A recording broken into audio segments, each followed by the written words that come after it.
Hi, my name is Pavas Mehra. I work with equity sales at Pareto Securities, and with me today I have Dan Akschuti, who is life science analyst at Pareto. Welcome, Dan. Hi, Pavas.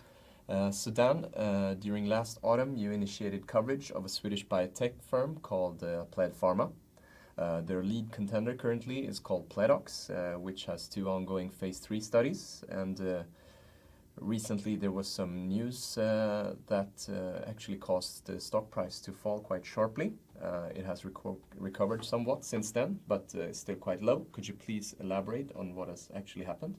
Yes, so the FDA has imposed a clinical hold on one of the phase 3 studies, and this is most likely related to unexpected high amounts of serious adverse events, like neutropenia, for instance, that we expect to be cleared within a few months if there is no drug-related issue, and we don't believe that.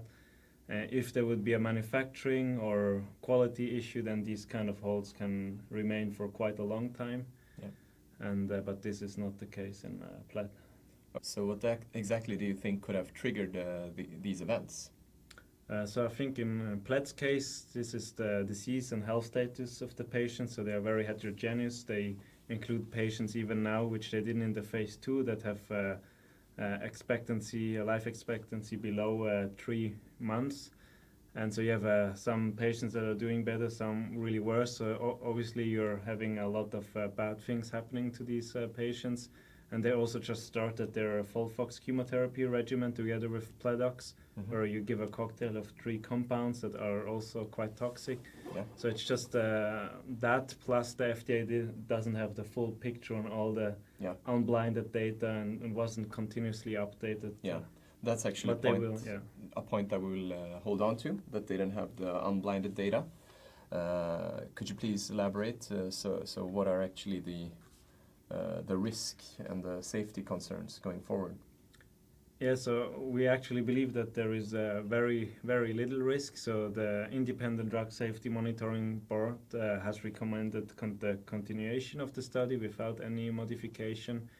And they were the only ones that really had the continuous access to updated, unblinded data from all the trials that are ongoing. Yep. And the FDA also has access to unblinded data, but not to the level as the DSMB. But they will now see all that data. That's what they are asking for from the company, and the company will supply that to the FDA. Yeah. And another good sign is that the Polar A study, the other phase 3 study, which is in less severe patients, was fully enrolled, and there has been no safety issues there. And that data will also now be checked by the FDA. And the phase 2 study, for instance, included even twice the dose of the high dose of the phase 3. In the phase 3, we have a 2 and 5 micromole per kilo, and in the phase 2, we even had a 10 micromole per kilo dose, and there was no issue.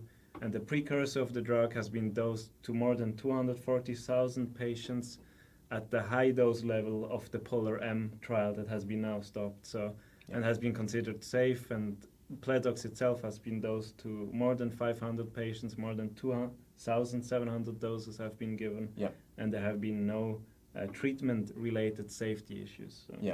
So basically what we want to focus on is that the Polar A study, which is at an earlier stage, has not had any safety issues, and the Polar M studies is believed maybe to have it now, but we don't think that is the case, and that the doses have actually been much higher than the phase 3 during the phase 2 of the Polar M. So that would...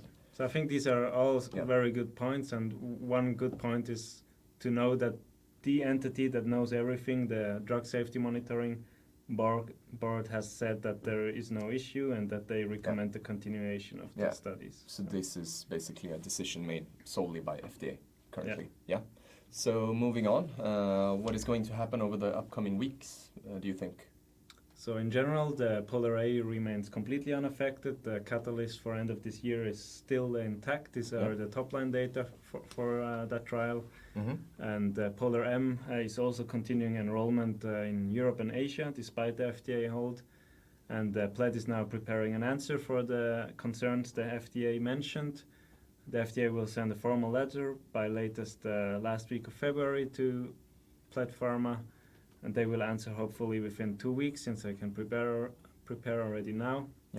and then the FDA will have again 30 days to respond, and therefore we believe that this issue will be resolved before May. Yeah. And the US approval might be delayed because of that, and maximum to the amount of months that now it was on hold, but it might be also less if they can catch up a bit. Yeah, so basically Polar A keeps on going as it is, and will be a little hiccup in US, but hopefully within 4 months it should be resolved, is our expectation.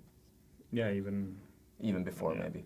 All right, thank you very much for clarifying the issue. The PledPharma has recently been added to our Pareto's monthly portfolio, and we will also put a link to a more thorough presentation that we did of Pled in connection with the initiation that you did during last autumn. So for those who want, you can watch that as well. Thank you very much, Dan, for the summary. Thank you for having me.